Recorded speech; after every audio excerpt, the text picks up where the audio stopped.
चरखी दादरी महम से निर्दलीय विधायक व जनचेतना मंच के संयोजक बलराज कुंडू हरियाणा में व्यवस्था परिवर्तन को लेकर पदयात्रा करेंगे। नारनौल के नागल चौधरी से 26 जनवरी को शुरू होने वाली पदयात्रा प्रदेश के सभी हलकों से होकर चंडीगढ़ पहुंचेगी। व्यवस्था परिवर्तन को लेकर पदयात्रा के माध्यम से लोगों से जन समस्याओं की जानकारी लेकर विधानसभा सत्र में सरकार के समक्ष रखते हुए जनता के हितों को लेकर लड़ाई लड़ी जाएगी। बलराज कुंडू ने मंगलवार को दादरी के रेस्ट हाउस में प्रेस वार्ता करते हुए कहा कि लोगों की राय शुमारी करते हुए उनके हितों को लेकर आर पार की लड़ाई लड़ी जाएगी।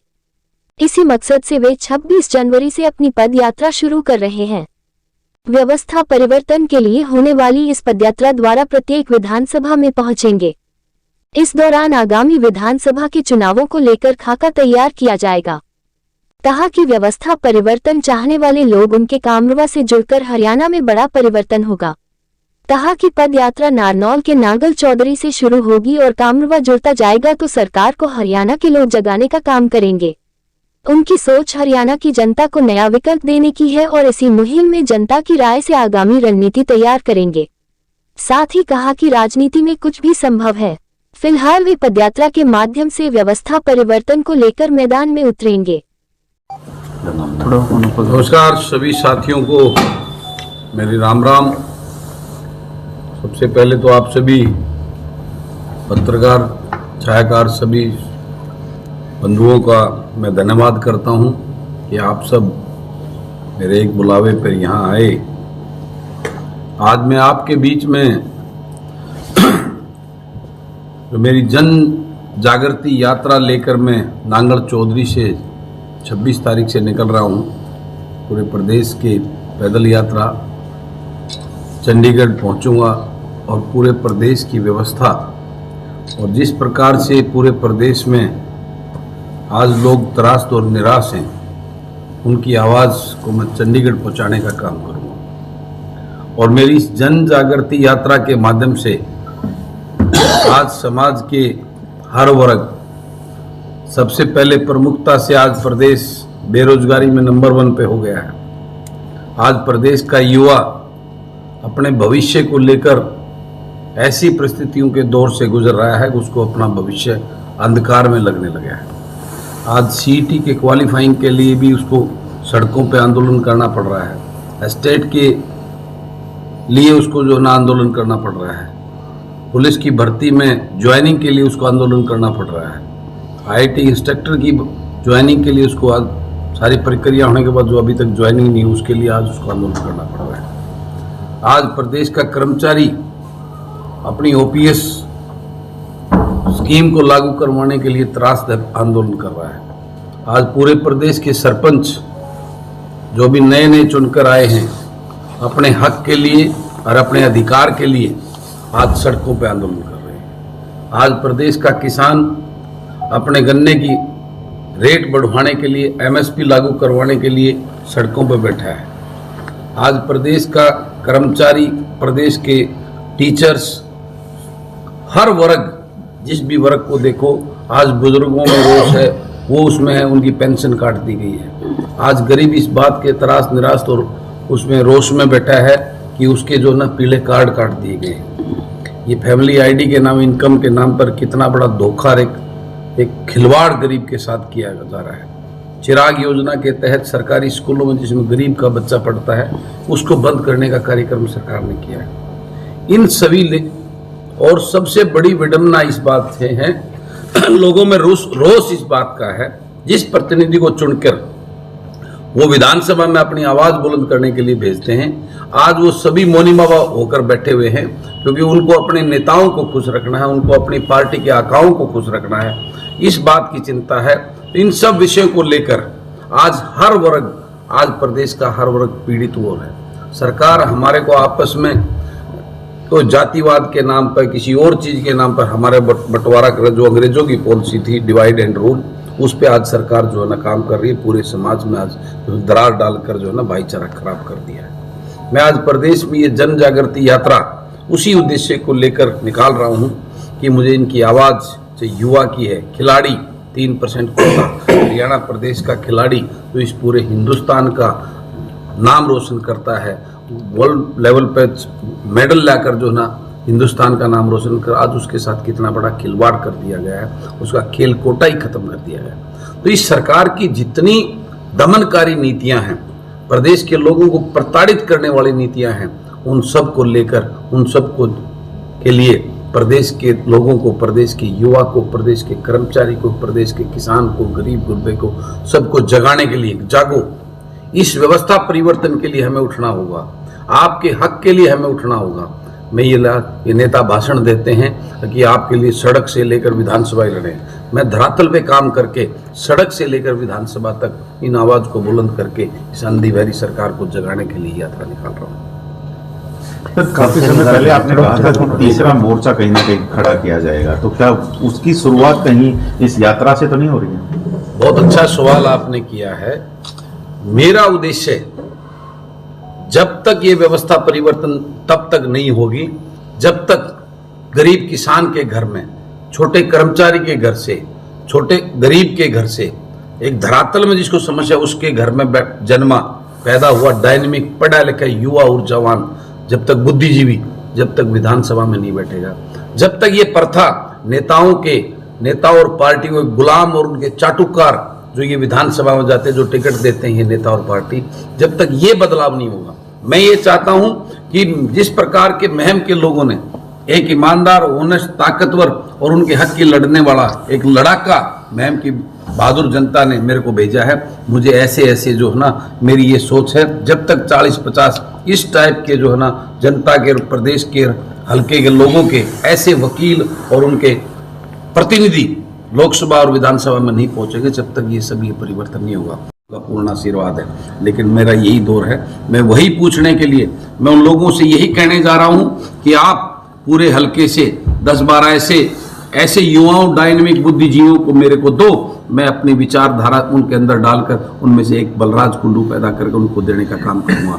अगर ये लोग, ये प्रदेश के लोग, प्रदेश का भाईचारा इस बात के लिए तैयार करता है और वो कारवा बनाकर, कंधे से कंधा मिलाकर मेरी इस यात्रा में मुझे आशीर्वाद देता है, तो निश्चित रूप से इस बात में कोई परहेज नहीं किया जाएगा। आने वाले दिनों में हम पार्टी बनाने से भी कोई परहेज नहीं करेंगे। तो अगर पार्टी बनाते हैं तो क्या दूसरी पार्टी के साथ भी कहीं ना कहीं गठबंधन भी किया जा सकता है ऐसी स्थिति में? वो बाद की बात है। पहले तो आज मैं इस जनता को, इस युवा को, गरीब को, किसान को, सरपंच को, छोटे बड़े को, सबको जागृत करके, खिलाड़ी को इस मैदान में उनके खिलाफ बिगुल बजाने के लिए, तैयार करने के लिए, उनको जागृत करने के लिए, उनको जगाने के लिए मैं इस यात्रा के माध्यम से निकला। कब तक पार्टी नहीं बनाने? ये तो आगे पार्टी बनाने का निर्णय तो लोगों ने करना है, जनता ने करना है, प्रदेश के लोग। अगर वो मेरे साथ खड़े होते हैं तो उनसे पूछकर वही इस बात को आगे बढ़ाएंगे, मैं नहीं।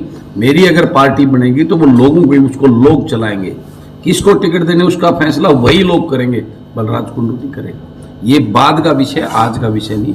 आज तो मैं यहाँ से नारनौल से चलकर चंडीगढ़ विधानसभा तक जितनी समस्याएं, तकलीफें, उनको इस अंधी बहरी को, सरकार को चला के को वहाँ दर्शाकर उनकी आवाज़ को बुलंद करने के लिए और लोगों को जगाने के लिए, लोगों को इकट्ठा करने के लिए मैं इस मुहिम पर निकला। कहीं ना कहीं आपको लगता है राहुल गांधी की जो यात्रा है और उसके बाद में नेलो नेता अभय सिंह चौटाला ने यात्रा के लिए घोषणा की, कहीं उससे अलग हटके कि उसी स्टेज पर आप पूरी यात्रा कर रहे हैं? देखिए, आप पीछे का दौर में जाएंगे तो लगभग 8.5 महीने पहले चंडीगढ़ में प्रेस कॉन्फ्रेंस करके मैंने इसकी यात्रा की अनाउंसमेंट की थी 1 नवंबर से चालू करनी।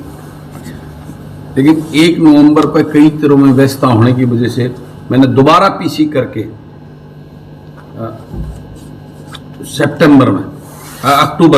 अक्टूबर में मैंने दोबारा से अनाउंसमेंट करके कही थी कि मैं नए साल से इस यात्रा को प्रारंभ करूंगा और मेरे उसी एजेंडे के तहत मैं इस यात्रा को 26 तारीख से, परसों से शुरू करूंगा।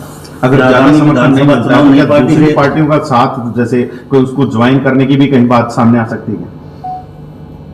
मैं तो मेरा ये मानना है, मुझे जो एहसास है, वैसे तो आपके सामने होगा, अभी तो बलराज कुंडू अकेला जाके परसों से यात्रा करेगा, लेकिन मेरा ये मानना है जिस प्रकार से आज पूरे प्रदेश का हर वर्ग त्रास्त और निराश है और अभी की मौजूदा सरकार से पहले की कांग्रेस की सरकार को 10 साल का मैंडेट, 2 बारी मैंडेट हरियाणा प्रदेश के लोगों ने दिया था और उसके बाद उनको जो जिस प्रकार से नकारा था मैंडेट से, जो 2 बार की सरकार को मात्र 9 विधायक देकर जो है ना सरकार से बाहर करने का काम किया था।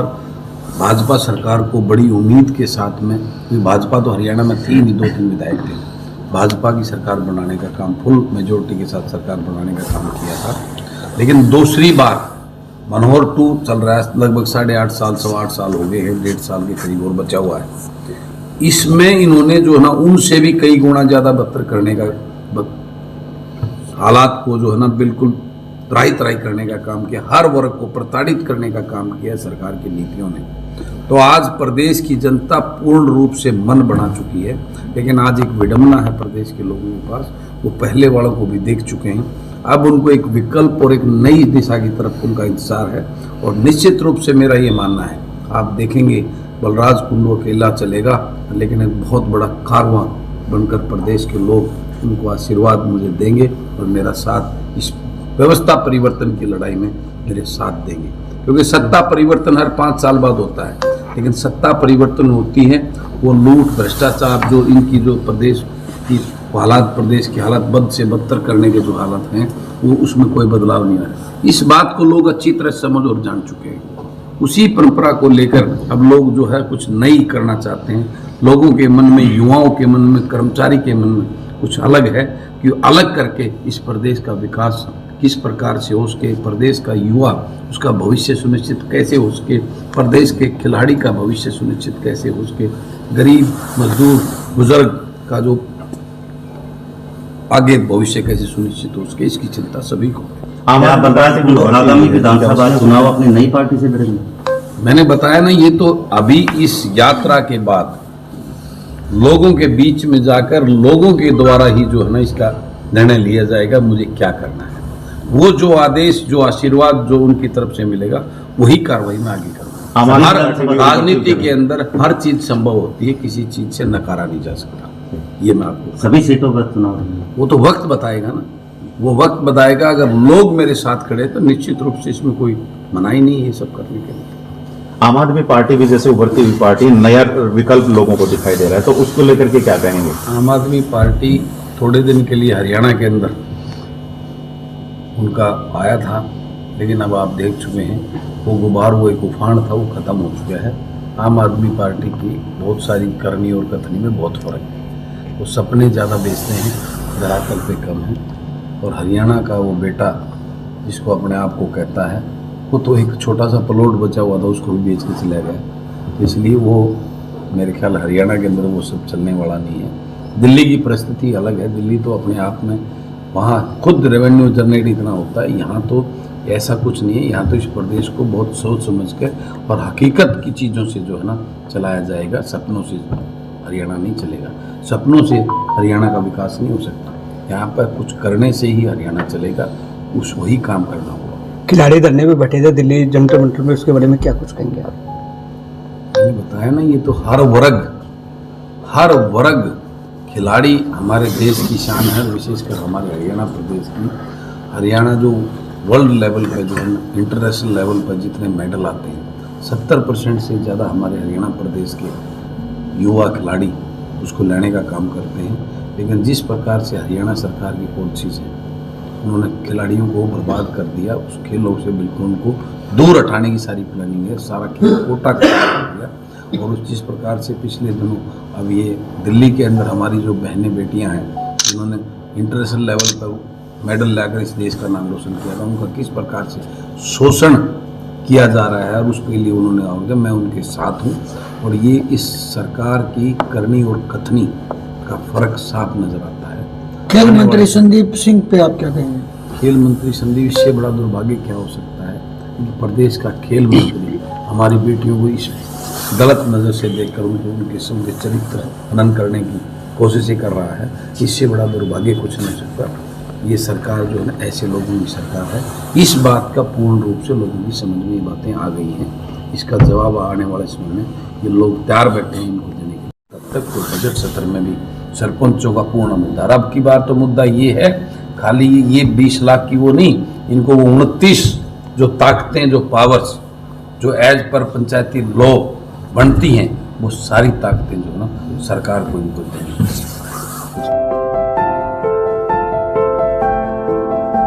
मशहूर समाज सेवी लाला चंदूलाल जी कबाड़ी का शोरूम सिंगला फर्नीचर्स, भिवानी का नंबर 1 फर्नीचर शोरूम। घर आप बनाइए, उसको सजाएंगे हम।